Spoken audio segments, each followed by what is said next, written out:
Welcome to news alert. Medical bail వచ్చిన 30 గంటల తర్వాత వల్లభనేని వంశీని ఆయుష్ ఆసుపత్రికి తరలించిన పోలీసులు చికిత్సను ఆసుపత్రిలోనే కొనసాగిస్తున్నారు. వంశీని ముందుగా విడుదల చేయకపోవడంపై విమర్శలు ఎదురవుతున్నాయి. ఆయనను ఆసుపత్రిలో తరలించడంలో ఆలస్యం ఎందుకు జరిగిందనే ప్రశ్నలు మిగిలిపోతున్నాయి. వంశీ రావడానికి ముందే ఆయన సతీమణి పంకజశ్రీ ఆసుపత్రికి చేరుకున్నారు. ప్రస్తుతం వంశీ పోలీసుల అదుపులోనే ఉన్నప్పటికీ మెడికల్ ట్రీట్మెంట్ అందిస్తున్నారు. రాజకీయ ఒత్తిళ్లు, ఆరోగ్య పరిస్థితి నేపథ్యంలో వంశీకి ప్రత్యేక భద్రతతో చికిత్స అందిస్తున్నట్లు సమాచారం.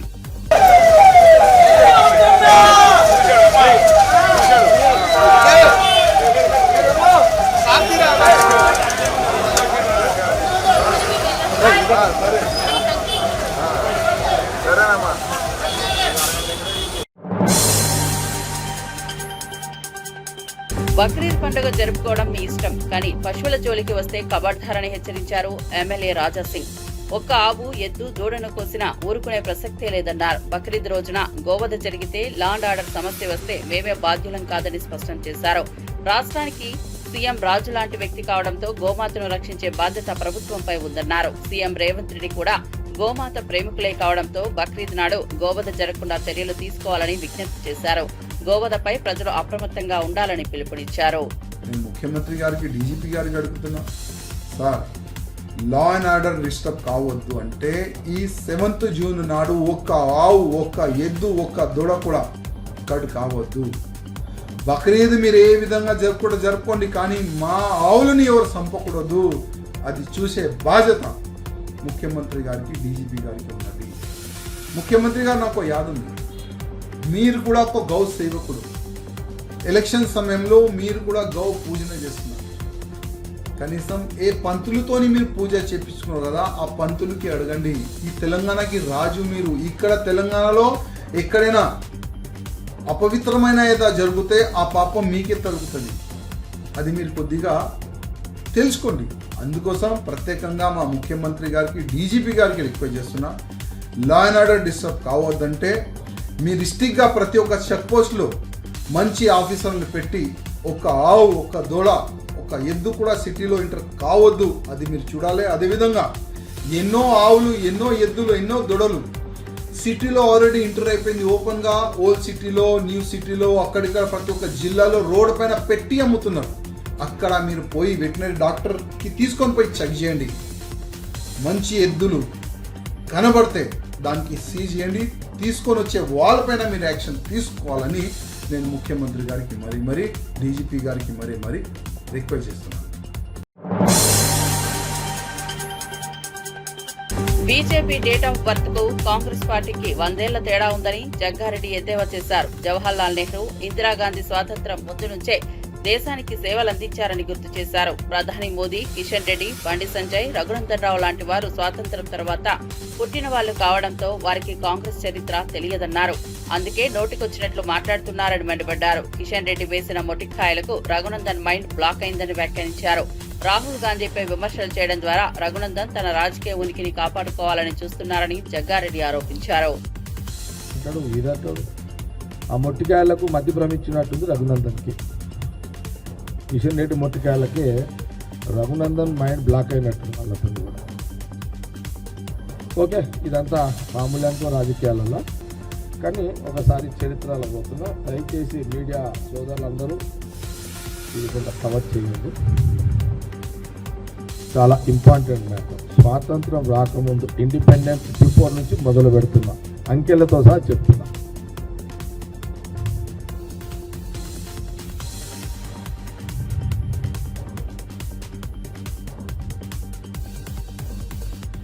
Congress date of birth, Congress party అంటే బీజేపీలో బీఆర్ఎస్ విలీనం జరుగుతుందన్న వార్తలను ఖండించిన ఎంపీ ఈటెల రాజేందర్ అలాంటి సంగతే లేదని స్పష్టం చేశారు. కవిత చేసిన వ్యాఖ్యలపై స్పందిస్తూ బీజేపీకి స్ట్రీట్ ఫైట్ ఉండదంటూ విమర్శలు గుప్పించారు. రాజకీయాల్లో గల్లీ మాటలకు స్థానమే లేదని ఈటెల హెచ్చరించారు. బీఆర్ఎస్ మోదీ భయంతో అటు ఇటుగా చూస్తోందని ఎద్దేవా చేశారు. రాష్ట్ర ప్రజల సమస్యలపై మాట్లాడాలని, అర్థం లేని విమర్శలతో సమయం వృధా చేయవద్దని సూచించారు. బీఆర్ఎస్ బలహీనతను దాచేందుకు బీజేపీపై తప్పుడు ప్రచారం చేస్తోందన్నారు. భారతీయ జనతా పార్టీకి స్ట్రైట్ ఫైట్ తప్ప చీట్ ఫైట్ ఉండదు. భారతీయ జనతా పార్టీ అని చెప్తే నేరుగా చేస్తారు తప్ప ఈ కుట్రలు కుతంత్రాలతో కూడిన రాజకీయాలు లేదు. నాయకుల మధ్య మాట్లాడుకొని ఇనుప కంచెలు వేసింది వాళ్ళ డాడీ నానే వేసింది. నాయకుల ఫోన్లను ట్యాపింగ్లో పెట్టడం, కుటుంబ సభ్యుల ఫోన్ కూడా ట్యాప్ చేయడం, ఒకరి దావతలకు ఒకరు పోకుండా ఉండడం, ప్రతిపక్ష పార్టీల నాయకుల పలకంచెలు వేయడం అనేటువంటి కల్చర్ని నేర్పింది కేసీఆర్ గారు. జై హింద్ ర్యాలీ పేరుతో సైన్యాన్ని అవమానించడం తీవ్రంగా ఖండించాల్సిన విషయమని కేంద్ర మంత్రి కిషన్ రెడ్డి మండిపడ్డారు. దేశ ప్రజల ఆకాంక్ష మేరకే ఆపరేషన్ సింధూర్ చేపట్టామని, పహల్గాంలో ఉగ్రదాడికి భారత సైన్యం భగ్నంలో చేసేలా ప్రతీకార చర్యలు తీసుకుంటుందని వెల్లడించారు. పీఓకేలోని 9 ఉగ్ర స్థావరాలను నేలమట్టం చేసి 100 మందికి పైగా ఉగ్రవాదులను అంతం చేసిందని తెలిపారు. దేశ రక్షణ కోసం సైన్యం చేస్తున్న ధైర్య సాహసాలను చిన్నచూపు చూడడం అంటే దేశభక్తిని అవమానించే చర్యనని కాంగ్రెస్ నేతలను ఉద్దేశించి వ్యాఖ్యానించారు. అన్ని రకాల ఆపరేషన్లు ఉగ్రవాదానికి వ్యతిరేకంగా, ఉగ్రవాదాన్ని ప్రోత్సహిస్తున్నటువంటి పాకిస్తాన్ వ్యతిరేకంగా ఇటీవల చేపట్టిన విషయాన్ని రాహుల్ గాంధీ అర్థం చేసుకుంటే బాగుంటుంది. ఆపరేషన్ సింధూర్లో ఉగ్రవాద స్థావరాలను, పాకిస్తాన్ ఎయిర్ బేస్లను ధ్వంసం చేయడమే కాకుండా ఇండస్ వాటర్ ట్రీటీని రద్దు చేయడము, పాకిస్తాన్తో అన్ని రకాల వాణిజ్యాలను ఒప్పందాలను రద్దు చేయడము, మొత్తం పాకిస్తానీలు ఎవరున్నా కూడా వారి వీసాలన్నిటిని కూడా భారతదేశం రద్దు చేయడము, పాకిస్తాన్తో ఉన్నటువంటి అన్ని కల్చరల్ ఎంఓయూలను రద్దు చేసుకోవడము, ఇవన్నీ కూడా ఆపరేషన్ సింధూర్తో పాటు పాకిస్తాన్ను ఆర్థికంగా, రాజకీయంగా దెబ్బతీసే విధంగా భారత ప్రభుత్వము ఒక నిర్దేశించుకున్నటువంటి లక్ష్యాలతో ప్రకారం ముందుకెళ్తా ఉంది. నరేంద్ర మోడీ గారు ఏం చేసినా కూడా త్రివిధ దళాధిపతులు లేక చీఫ్ ఆఫ్ ఆర్మీ, ఇంటెలిజెన్స్ అధికారులతో కూర్చొని చర్చించి వాళ్లకు పూర్తి స్వేచ్ఛనిచ్చి వాళ్ళు సాధించినటువంటి విజయాలను, మరి ప్రతిపక్ష నాయకుడుగా ఉన్నటువంటి వ్యక్తి భారత స్వాతంత్ర చరిత్రలో ఇంత దిగజారిన ప్రతిపక్ష నాయకుడు ఎవరిని కూడా గతంలో మనం చూడలేదు. ప్రపంచమంతా కూడా ఈరోజు భారతదేశాన్ని ప్రశంసిస్తున్నా, మరి కొంతమంది రేవంత్ రెడ్డి, రాహుల్ గాంధీ లాంటి నాయకులకు నచ్చకపోవడము దురదృష్టకరమైన ఈ సందర్భంగా మనం చేస్తున్నాం. ఇప్పటి వరకు కూడా రాహుల్ గాంధీని ఒక్కటే కోరుతా ఉన్నాను, అనేక రాష్ట్రాలలో ఓడిపోయారు, 3 సార్లు పార్లమెంట్ ఎన్నికల్లో ఓడిపోయారు. ఇంకా మీకు ప్రజల నాడి అర్థం కాకపోవడము అది మీ చేసుకున్న దురదృష్టకరం అని చెప్పి ఈ సందర్భ వయసు సెలవు తీసుకుంటాం.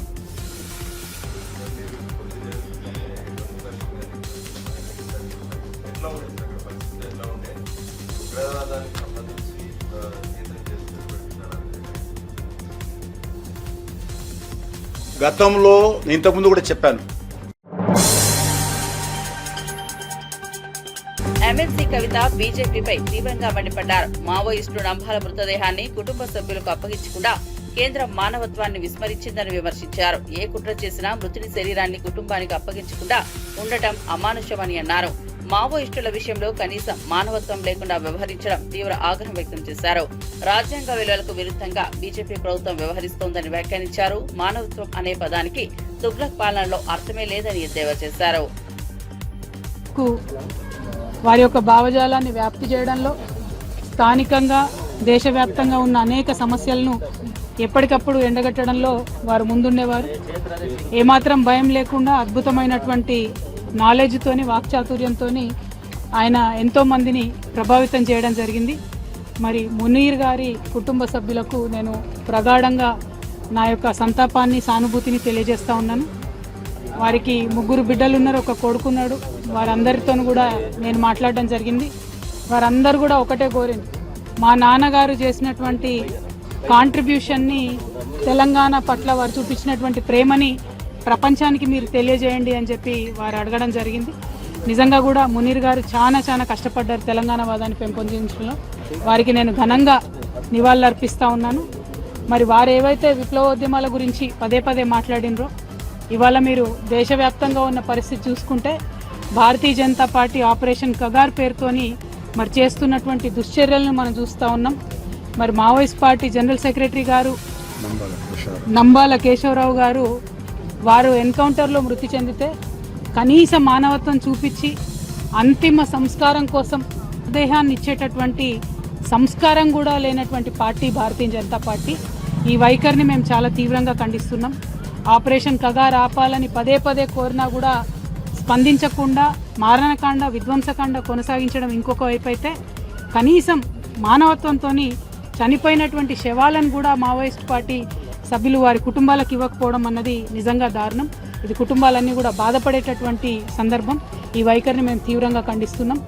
అట్లానే మరి మంచిర్యాల జిల్లాలో నిన్నగాక మనం చూసినాం, సరస్వతి నది పుష్కరాలు కాళేశ్వరం దగ్గర జరిగినాయి. ఇదే మంచిర్యాలకు ఎంపీగా ఉన్నటువంటి వంశీ గారు కాంగ్రెస్ పార్టీ యొక్క దళిత వ్యతిరేక వైఖరిని ఎండగడుతూ మరి వారు చెప్పడం జరిగింది, మమ్మల్ని ఇన్వైట్ చేయలేదు సరస్వతి పుష్కరాలకు. నేను బాధపడ్డా. ధనం కన్నా పదవి కన్నా కులం గొప్పది ఈ సమాజంలో, నాకు చాలా అవమానం జరిగిందని వారు చెప్పడం జరిగింది. కాంగ్రెస్ పార్టీ రేవంత్ రెడ్డి గారు యాదగిరి గుట్టలో కూడా అదే చేసిండ్రు. రేవంత్ రెడ్డి గారి కుటుంబ సభ్యులంతా కూడా పైన ఆసనాలలో కూర్చొని దళితుడైనటువంటి డిప్యూటీ సీఎం బట్టి విక్రమార్క గారిని కింది ఆసనాల్లో కూర్చోబెట్టి అవమానించినటువంటి దారుణమైన సంస్కృతి రేవంత్ రెడ్డి గారిది, కాంగ్రెస్ పార్టీది. మరి రెండు పార్టీల వైఖరి కూడా మరి సమసమాజ నిర్మాణానికి కానీ ప్రోగ్రెసివ్ థాట్ ప్రాసెస్ కానీ వ్యతిరేకంగా పనిచేస్తున్నటువంటి సందర్భాన్ని మునీర్ అన్న లాంటి జర్నలిస్టులు అందరూ కూడా తమ కళాలు జుల్పించి మరి వ్యతిరేకించాల్సినటువంటి అవసరం ఉందని చెప్పి ఈ మంచిర్యాల గడ్డ నుంచి మావోయిస్టులను చంపినంత మాత్రాన వారి సిద్ధాంతం చావదని సిపిఐ జాతీయ కార్యదర్శి కె నారాయణ అన్నారు. ఇటీవల ఛత్తీస్గఢ్ అబూజ్మట్లో జరిగిన ఎన్కౌంటర్లో మరణించిన మావోయిస్టుల మృతదేహాలను వారి కుటుంబాలకు అప్పగించకుండా ప్రభుత్వం అంత్యక్రియలు నిర్వహించడం తప్పు అని మండిపడ్డారు. ఢిల్లీలో నారాయణ మీడియాతో మాట్లాడుతూ మావోయిస్టు సిద్ధాంతం సామాజిక అసమానతలు, ఆర్థిక వివక్ష, అణచివేత నుంచి ఉద్భవించిందని చెప్పారు. ఆ సమస్యలు పరిష్కారం కాకపోతే ఆ సిద్ధాంతం జనంలో జీవించి ఉంటుందని తెలిపారు. చంద్రబాబు నాయుడు పొజిషన్ ఉండగా మేము పోయి అక్కడికి ఎర్రమనాయుడు నుంచి చూడరు. అక్కడ అప్పుడు ఓడిపోయి ఉన్నాడు. బయట నుంచున్నారు. అది పోలీసు అందరూ ఉన్నారు. ఏం బయట పోదానండి, బయట ఉన్నాను. పోలేదండి, ఎమ్మెల్యేలు ఎంపీలు పోవాలంటా అన్నాడు. ఎవరైనా చెప్పిన తలకాయ ఉండేవాళ్ళు బీ ఫారం మేము ఇస్తే వాళ్ళు లోపల పోయారు. మేము బయట వెళ్ళకపోతారా, రెండు ఫారం లాక్కుపోయారు, వచ్చేసారు. అంటే అట్లా ఉంటాయి. ఎప్పుడు కానీ ఆయా రాజకీయ పార్టీ చీఫ్గా మాట్లాడారు. అది అంతర్జాతీయంగా పంపించారు. మా కాంగ్రెస్ పార్టీ అంటే కొన్ని తల్లిదండ్రులను పంపించారు. అది తీసుకోకూడదు, తీసుకున్నారు. మరి ఓవైసీ మా ఒకడే ఒక ఎంపీ, అతన్ని తీసుకుపోయారు. మరి సిపిఐ 2 లోక్సభ సీట్లు 2 రాజ్యసభ సీట్లు ఉన్నాయి, ఎందుకు వెళ్ళలేదు? అంటే దేశ రక్షణలో కూడా లైక్స్ అండ్ డిస్లైక్సా? ఈ దేశాన్ని కాపాడడానికి ఎవరైతే కష్టపడి నిలబడుతున్నారో వాళ్ళ కోసం కాకుండా మీరు చేస్తున్న పని. ఇప్పుడేమైంది, సావర్కర్ని పొగుడుతున్నారు, రేపో మాపో గాడ్సేని కూడా పొగుడుతున్నారు. గాడ్సే కూడా గుళ్ళు కట్టిస్తారు. అంటే ఈ దేశాన్ని మొత్తానికి వెనక్కి తీసుకుని సనాతన ధర్మం వైపు తీసుకెళ్ళడానికి ఉపయోగపడే ప్రయత్నం చేస్తున్నారు.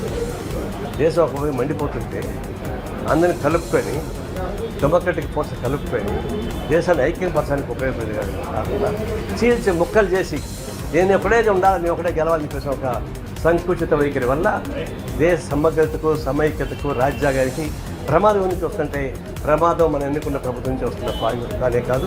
దాన్ని ఎదుర్కోవాలంటే అందరూ గట్టి పోరాటం సాగించాల్సింది. Thank you.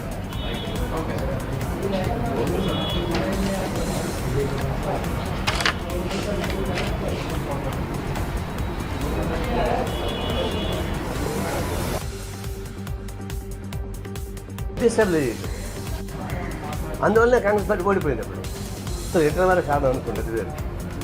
ఇప్పుడు రేవంత్ రెడ్డి ముఖ్యమంత్రి అయినాడు. ఇప్పటికి 30 మాటలు ఢిల్లీకి వచ్చారంటున్నారు. సంవత్సరం కాల 40 అంటే ఎన్ని రోజులు ఆయన పరిపాలించినాడు, ఎన్ని రోజులు సపరేట్ ఫైట్ బతికిపోయారు. కానీ అంటే ఈ విధంగా రాష్ట్రాలలో ఆయా పార్టీని నిర్వీర్యం చేయడానికి కేంద్ర పార్టీ ఇచ్చేటువంటి ఊగిసలాట. కేంద్ర పార్టీ పర్మనెంట్ లేకుండా పోతే ప్రజలు దాన్ని లెక్కలోకి తీసుకోవాలి. జాతీయ పార్టీ అది, జాతీయ పార్టీ బలం కూడా మేము కోరుకుంటున్నాం. ఇది బీజేపీకి వ్యతిరేకంగా ఒక ఫ్రంట్ కావాలంటే కాంగ్రెస్ పార్టీ సహా అన్ని కలిపి ఉండాలి. దురదృష్టం కాంగ్రెస్ పార్టీ నేషనల్ పార్టీ అది కొంచెం బలంగా ఉంది. మీరు చెడగొట్టుకోబాకండి అని మా గొడవ.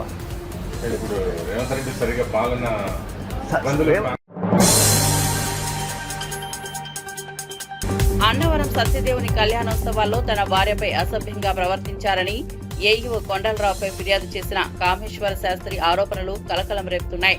13వ తేదీన జరిగిన శ్రీ పుష్పయాగం సందర్భంగా ఈ ఘటన జరిగిందని తెలిపారు. దీనిపై దేవస్థానం ఈవోని ఆశ్రయించినా స్పందన లేకపోవడంతో సీఎం దృష్టికి విషయాన్ని తీసుకొచ్చినట్లు పేర్కొన్నారు. ఇదే కొండలరావు గతంలో మహిళా భక్తులపై దురుసుగా ప్రవర్తించిన ఘటనలు ఉండటంతో దేవాదాయ శాఖ కమిషనర్ రామచంద్ర మోహన్ సీరియస్ అయ్యారు. కమిషనర్ ఆదేశాలతో ఈవో సుబ్బారావు ఛార్జ్ మెమో జారీ చేశారు. విచారణ చేపట్టాలని సీఎం దృష్టికి వెళ్లిన ఈ ఫిర్యాదుతో దేవస్థానంలో కలకలం చెలరేగింది. శ్రీ వీర వెంకట సత్యనారాయణ స్వామి వారు ఆంధ్రలక్ష్మి సత్యవతి దేవస్థానంలో పనిచేస్తున్నటువంటి సిబ్బందిలో ఒక ఏఈఓ అసిస్టెంట్ ఎగ్జిక్యూటివ్ ఆఫీసర్ పై వచ్చినటువంటి ఫిర్యాదు ముఖ్యమంత్రి గారి కార్యాలయం నుండి రావడం జరిగింది. ఆ ఫిర్యాదుని ఎంక్వైరీ నిమిత్తం మన డిప్యూటీ కమిషనర్ గారికి పూర్తి దర్యాప్తు చేసి నివేదిక సమర్పించాల్సిందిగా ఆదేశించడం అనేది. దర్యాప్తు జరుగుతున్నది. దర్యాప్తు కొనసాగుతున్న సమయంలో సదరు అసిస్టెంట్ ఎగ్జిక్యూటివ్ ఆఫీసర్ ఉద్యోగంలో ఉంటాం ఆ ఫోకల్ పాయింట్లో ఉండకూడదనే ఉద్దేశం మీద దేవాలయం నుండి నిన్న అనగా 29వ తేదీన ఆయన్ని ఆలయ విధుల నుండి తప్పించి మనకి గోశాల తర్వాత వనములు గార్డెన్కి సంబంధించినటువంటి విభాగానికి ఆయన్ని ట్రాన్స్ఫర్ చేయడం అయింది. దర్యాప్తు కొనసాగుతుంది. దర్యాప్తు పూర్తయిన పిదప ఈ రిపోర్ట్ని ఉన్నతాధికారులకు దృష్టికి తీసుకెళ్లడం జరుగుతుంది.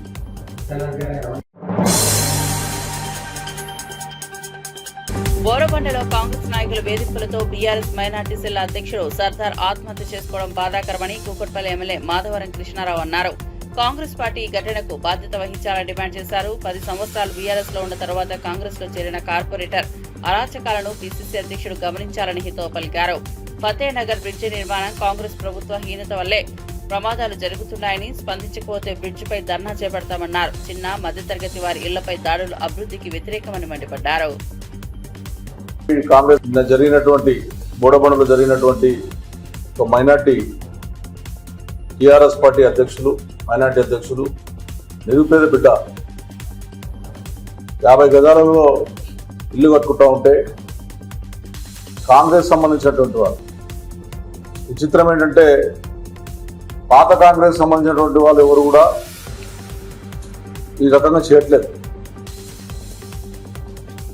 టీఆర్ఎస్ పార్టీలో ఉండి 10 ఏళ్ళు ఎంజాయ్ చేసి మళ్ళీ పోయి కాంగ్రెస్ పార్టీలో జాయిన్ అయ్యి ఎన్నో రకాలుగా ఇబ్బంది పెడుతున్నటువంటి వాళ్ళని చూసి కాంగ్రెస్ గవర్నమెంట్ ఆలోచన చేయాలి. ముఖ్యమంత్రి గారు కానీ పిసిసి అధ్యక్షుడు కానీ దీని మీద ఆలోచన చేయాలి. ఈ కార్యకర్తలు చేస్తున్నటువంటి దుర్మార్గం వల్ల నిన్న ఈ కార్పొరేటర్ చేసినటువంటి దుర్మార్గం వల్ల నిన్న సర్దార్ అంటే నిండు ప్రాణం ఉన్న 30-40 సంవత్సరాల పిల్లగాడు, 2 ఆడపిల్లలు ఉన్నారు, దుంకి చనిపోయాడంటే ఈ రకంగా హైదరాబాద్ నగరంలో ఈ వస్తువులకు పాల్పడుతున్నటువంటిది కూడా ఒకసారి ఆలోచన చేయాలి. గతంలో మేము కేసీఆర్ ప్రభుత్వంలో 10 ఏళ్లలో ఎక్కడ కూడా ఎవరిని కూడా ఇబ్బంది పెట్టకుండా, చిన్నవాళ్ళ తెరువు పోకుండా 72 గజాల జాగా ఎవరైనా కట్టుకుంటే కూడా వాళ్ళకు రూపాయి పర్మిషన్లా ఇప్పించి వాళ్ళకి కట్టే విషయంగా ఆలోచన చేశాం. కానీ ఇప్పుడు గల్లీకి ఒక లీడర్, ఎక్కడ చూసినా ప్రజావాణి పెట్టి సుమారం పెడతారు. ప్రజావాణి కాదు, నేను చాలాసార్లు చెప్పాను, అది ప్రజలకు సంబంధించినటువంటి వాణి కాదు, అది కాంగ్రెస్ పార్టీ కార్యకర్తల పంచుకోనికి ప్రజావాణి పెట్టారు. ఏదైతే ఈ రోజున ఆఫీసర్స్ కూడా మా కుక్కట్పల్లి కాన్స్టిట్యున్సీలో కానీ హైదరాబాద్ నగరంలో కానీ ఆఫీసర్స్ ఎక్కడ కూడా దీని మీద చర్యలు తీసుకోకుండా కాకుండా ఆఫీసర్ల పాత్ర వాళ్ళే పంపించి ఫలానా నాయకుని కలవండి, కలిస్తేనే మేము ఇల్లు ఆపుతాము లేకపోతే ఆపమనే విధంగా ఈరోజు చేస్తా ఉన్నారు. 18 నెలలైంది ఇప్పటికీ కాంగ్రెస్ పార్టీ పరిపాలన వచ్చి హైదరాబాద్ నగరానికి కనీసం ఒక పైసా పని చేయకుండా ప్రజలను వేధించి హైదరాబాద్ నగరంలో ఉన్నటువంటి శేర్లింగంపల్లిలో ఉన్నటువంటి అయ్యప్ప సొసైటీ 6, 7, 8 ఫ్లోర్ వద్ద 0 పర్మిషన్. దాన్ని ముట్టుకున్న దానికి భయపడతారు ఆఫీసర్లు. దానికి ఆనుకోని ఉన్నటువంటి బోడబండ మాత్రము గూడగొట్టే ప్రయత్నం చేస్తే నిండు ప్రాణం ఉన్నటువంటి సర్దార్ చనిపోవడం అనేది పూర్తి బాధ్యత కాంగ్రెస్ పార్టీ వహించాలి. ఎవరైతే వేధింపులు పాల్పంచుకున్నారో, వేధింపులు చేశారో ఆ యువకుడు చనిపోయాడు, వాళ్ళ మీద కేసులు బుక్ చేయాలి. ఏదో చిన్న కేసులు పెట్టి చేతులు దులుపుకుంటే రేపొద్ద ఖచ్చితంగా మేము దాని మీద పోరాడతాం అని చెప్పి కూడా ఈ సందర్భంగా తెలియజేస్తా ఉన్నాం. ఆలయ భూములను తమ బినామీలకు లీజుగా ఇచ్చేందుకు కూటమి సర్కార్ కుట్ర చేస్తోందని మాజీ ఎమ్మెల్యే మల్లాది విష్ణు తీవ్రంగా ఆరోపించారు. తాడేపల్లిలో మీడియాతో మాట్లాడుతూ దేవాదాయ శాఖ భూములను తక్కువ ధరకు లీజ్ పేరుతో 33 ఏళ్లకు అప్పగించేందుకు జీవో 139ను జారీ చేయడం దారుణమన్నారు. ఆలయ భూములపై కోర్టు ఇచ్చిన మార్గదర్శకాలను కూడా లెక్క చేయకుండా ప్రభుత్వం అక్రమంగా నిర్ణయం తీసుకుందని మండిపడ్డారు. విరాళంగా ఇచ్చిన భూములు ఈ విధంగా కార్పొరేట్ కంపెనీలకు ఇవ్వడం అనైతికమని అన్నారు. తక్షణమే జీవోని వెనక్కు తీసుకోవాలని డిమాండ్ చేశారు. అలాగే పట్టణాల్లో ఖరీదైనటువంటి 4,244 ఎకరాలు చాలా ఖరీదైనటువంటి భూమి ఉంది. ఉదాహరణకి విజయవాడలో సిద్ధార్థ కాలేజీ ఉన్నటువంటి భూములు, ఇంకా ఇతర పట్టణాల్లో ఇతర ప్రాంతాల్లో ఉన్నటువంటి భూములు. ఈ భూముల్ని వారు అనుకున్నటువంటి వాళ్ళకి ఇప్పటికే అనేక సంవత్సరాలుగా ఉన్నటువంటి వాళ్ళకి తిరిగి మళ్ళీ ఒక 33 సంవత్సరాల పాటు లీజుకి ఇవ్వడానికి అధికారం కల్పిస్తుంది. ఈ నోటిఫికేషన్ని 2వ తారీఖు 5వ నెలలో ఈ సంవత్సరం విడుదల చేయడం జరిగింది. దీన్ని మేము పూర్తిగా తీవ్రంగా వ్యతిరేకిస్తూ ఉన్నాం. ఈ రకమైనటువంటి చర్య ద్వారా, ఈ రకమైనటువంటి నిర్ణయం ద్వారా రాష్ట్ర ప్రభుత్వ ఖజానాతో పాటు ఏ గుడికి సంబంధించినటువంటి భూమి ఉందో ఆ గుళ్ళకి అనుకున్నటువంటి పెద్దల యొక్క ఆశయానికి తూట్లు పొడిచినట్టుగా అవుతుంది అని చెప్పి ఈ సందర్భంగా నేను చెప్తాను. వారి సొంత మనుషులకి కట్టబెట్టేటటువంటి ప్రయత్నం చేస్తున్నారు. ఈరోజు చూడండి, మీరు ఈ 33 సంవత్సరాల పాటు ఉన్నటువంటి వారు మళ్ళీ తిరిగి ఇంకొక 33 సంవత్సరాలు లీజుకి ఇవ్వడం, 50 సంవత్సరాలు దాటిన లీజులు ఉన్నాయి, భూములు ఉన్నాయి. తిరిగి మళ్ళీ ఇంకొక 50 సంవత్సరాల పాటు వాళ్ళ చేతుల్లో ఉంటే ఆ భూములకు సంబంధించినటువంటి హక్కులన్నీ కూడా ఎవరైతే లీజుల్లో ఉన్నారో, ఎవరైతే వాడకందారులు ఉన్నారో, ఎవరి చేతుల్లో అయితే ఆ భూములు ఉన్నాయో అవన్నీ కూడా వాళ్ళ సొంతమయ్యేటటువంటి పరిస్థితి ఈరోజు ఆంధ్రప్రదేశ్లో దాపురించేటటువంటి పరిస్థితి కనపడుతోంది. ఎందుకంటే చంద్రబాబు గారి ప్రభుత్వంలో ఈ భూదోపిడీ అనేది ఎక్కువైపోయింది. ప్రభుత్వ భూములు ఇచ్చేశారు కావాల్సినటువంటి వారికి. ఇప్పుడు దేవాదాయకు సంబంధించినటువంటి భూములు ఇచ్చేటటువంటి దీనికి సర్కార్ గ్రీన్ సిగ్నల్ ఇచ్చి ఎండోమెంట్స్ శాఖలో ఫైల్ నడుస్తూ ఈ నోటిఫికేషన్ విడుదల చేయడం జరిగింది. గతంలో ఉన్నటువంటి చట్టాన్ని సవరణ చేసేటటువంటి పరిస్థితి వచ్చేసారు ఆల్రెడీ. ఎందుకంటే ఇప్పటిదాకా అమల్లో ఉన్నటువంటి నిబంధనల ప్రకారం అయితే దేవుడి భూములు లీజుకి ఇవ్వాలంటే తప్పనిసరిగా వేలం పాట నిర్వహించారు. భారత సైన్యాన్ని రాజకీయాల్లోకి లాగుతని బీఆర్ఎస్ నేత రావుల శ్రీధర్ రెడ్డి అన్నారు. కాంగ్రెస్ అధిష్టానం మెప్పించేందుకు రేవంత్ రెడ్డి సైనికులపై వ్యాఖ్యలు చేయడం సరికాదన్నారు. సైనికుల రహస్య అంశాలపై వ్యాఖ్యానించడం దేశ భద్రతను దెబ్బతీసేలా ఉంటుందన్నారు. కాశ్మీర్లో అసలు సమస్య పెట్టింది కాంగ్రెస్ పార్టీ అని, ఇప్పుడు అదే పార్టీ నేతలు నకిలీ దేశభక్తి ప్రదర్శిస్తున్నారని ఎద్దేవా చేశారు. రేవంత్ 30 సార్లు ఢిల్లీ వెళ్లినా రాహుల్ అపాయింట్మెంట్ ఇవ్వలేదని, ఆయనను ఆకట్టుకునేందుకే ఇలాంటి వ్యాఖ్యలు చేస్తున్నారన్నారు. దేశం మొత్తం సైనిక దళాల వెనుక ఉందని స్పష్టం చేశారు. చెప్పి మళ్ళీ అదే సైనిక దళాలని విమర్శించే ప్రయత్నం చేస్తారు. ఇదే కాంగ్రెస్ పార్టీ 10-15 రోజుల ముందు ఇదే ముఖ్యమంత్రి ఇక్కడ ర్యాలీ చేశాడు సైనిక దళాలకు మద్దతుగా. మళ్ళీ ఇప్పుడేమో సైనిక దళాలు తప్పు చేశాయన్నట్టుగా మాడుతూ ఉన్నారు. రేవంత్ రెడ్డి గారు మీరెవరు? దేశ ప్రజలందరికీ హక్కు ఉంది ఎడడానికి, కానీ ఈ అంశం మాట్లాడాలి, ఎంతవరకు మాట్లాడాలనే విషయంలో పరిమితులు ఉండాలనే విషయాన్ని కూడా గమనించాలి.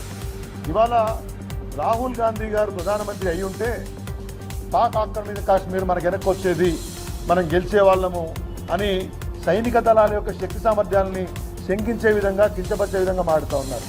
ఇది పెద్ద జోక్. కాశ్మీర్లో కుంపటి పెట్టింది ఎవరు? కాశ్మీర్ సమస్యకు కారణం ఎవరు? రాహుల్ గాంధీ గారి యొక్క మెప్పు పొందాలంటే మీకు చాలా మార్గాలు ఉన్నాయి. మీరు ఢిల్లీకి పోతే 30 సార్లు పోయినా 3 గంటల గేటు బయట ఉన్నా కానీ రాహుల్ గాంధీ గారు మీకు అపాయింట్మెంట్ ఇవ్వట్లేదు, అది వేరు సంగతి. కానీ ఈ రకంగా పొగిడి లేని అంశాన్ని తీసుకొచ్చి దానిలో సైనిక దళాలను వాడుకొని మీ పార్టీ నాయకుల మెప్పు పొందాలనుకోవడము ముఖ్యమంత్రి గారికి, రేవంత్ రెడ్డి గారికి సరికాదు. మీకు ఒక బాధ్యతాయుతమైనటువంటి పదవిని ప్రజలు ఇచ్చారు, దాన్ని దుర్వినియోగం చేయొద్దు.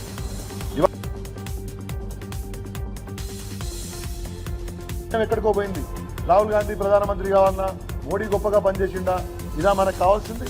ఇవాళ దేశం ఇటువంటి పరిస్థితిని ఎదుర్కొన్నప్పుడు సైనిక దళాల యొక్క సామర్థ్యాన్ని మనం వాళ్ళ యొక్క త్యాగాల్ని గుర్తు చేసుకుంటూ, వాళ్ళు చేసినటువంటి పనిని మెచ్చుకుంటూ, దేశం ఒక్కటిగా ఉన్న సందర్భంలో కాంగ్రెస్, బీజేపీ దుర్మార్గమైనటువంటి రాజకీయాలు చేయడం, ఆ రాజకీయాల్లో సైనిక దళాలను వాడటం అనేది, వారి పేరును గుర్తించడం అనేది సరైన పద్ధతి కాదు అనే విషయాన్ని కూడా వాళ్లకు నేను గుర్తు చేస్తూ, దేశ భద్రత, సైనిక దళాల అంశం చాలా సున్నిత అంశం.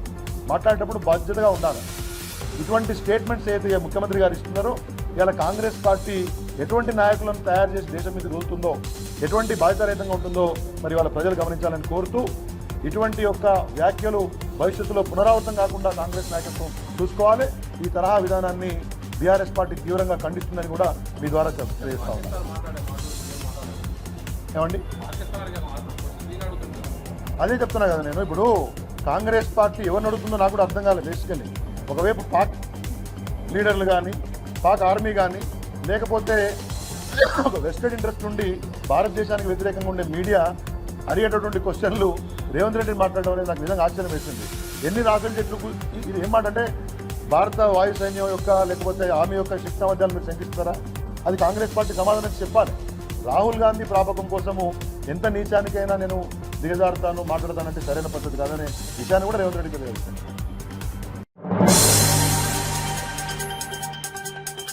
ఏపీ సీఎం చంద్రబాబు పాలన అగమ్య గోచరంగా మారిందని, హామీల అమలులో పూర్తిగా విఫలమయ్యారని మాజీ ఎమ్మెల్యే తోపుదుర్తి ప్రకాష్ రెడ్డి విమర్శించారు. సూపర్ 6 హామీలను అమలు చేయలేకపోయారని మండిపడ్డారు. చంద్రబాబు తాను చేయని పనులను చేసినట్టు చెబుతుండడం హాస్యాస్పదంగా ఉందన్నారు.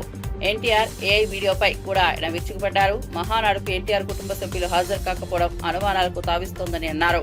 జగన్ ప్రవేశపెట్టిన సంక్షేమ పథకాలను చంద్రబాబు నిలిపేశారని, రౌడీ రాజ్యంగా రాష్ట్రాన్ని మార్చారని ధ్వజమెత్తారు. ప్రభుత్వాన్ని నడిపినారు, ప్రజలను తమ కన్న బిడ్డల వల్లే చూసుకున్నారు. ఇది నా బాధ్యత అన్నాడు. జగనన్నకు వచ్చిన కష్టాలు ఎవరికి రాలే. కోవిడ్ సమయంలో 78,000 కోట్ల పన్నుల రాబడి తగ్గిపోయినా, ఖజానా ఖాళీ అయినా ఇచ్చిన డేటు ప్రకారం సంక్షేమ పథకాలు అందించడమే కాకుండా ప్రతి ఇంటికి కూడా ఆశా వర్కర్లు పంపినారు, వాలంటీర్లను పంపినారు, ఇంటింటికి మెడిసిన్స్ అందుబాటులోకి తీసుకొని వచ్చినారు, ప్రతి కుటుంబానికి బియ్యం ఇచ్చారు, ప్రతి నెల 1000 రూపాయల డబ్బులు ఇచ్చినారు. గ్రామ స్థాయిలో, మండల స్థాయిలో, జిల్లా స్థాయిలో ప్రత్యేక కోవిడ్ ఆసుపత్రులను ఏర్పాటు చేశారు, క్వారంటైన్లు ఏర్పాటు చేశారు. నరేంద్ర మోడీ గారు సైతం మెచ్చుకునేటువంటి విధంగా కోవిడ్ సమయంలో ఈ రాష్ట్రాన్ని కాపాడుకుంటూ వచ్చారు. దేశానికే ఆదర్శమయ్యారు. మరి అభివృద్ధి చేయలేదంటే అభివృద్ధిలో కూడా హార్బర్లు నిర్మించారు, పోర్టుల నిర్మాణం చేపట్టారు, మెడికల్ కాలేజీల నిర్మాణం చేపట్టారు, పోలవరం గేట్లు బిగించి పోలవరానికి రూపును తీసుకొచ్చారు, వెలుగొండను దాదాపు పూర్తి చేశారు. గండికోట నుండి చిత్తూరు జిల్లాకు నీరిచ్చేదానికి గాలేరు నగరి ద్వారా హంద్రీనివాకు లింక్ చేసేటువంటి ప్రాజెక్టును ప్రారంభించి 2,000 కోట్ల రూపాయలు ఖర్చు పెట్టారు. అనేక అభివృద్ధి కార్యక్రమాలు, సచివాలయాలు, ఆర్బీకేలు, వెల్నెస్ సెంటర్లు, అనేక అభివృద్ధి కార్యక్రమాలు చేశారు. చెప్పుకోవడానికి 100 ఉన్నాయని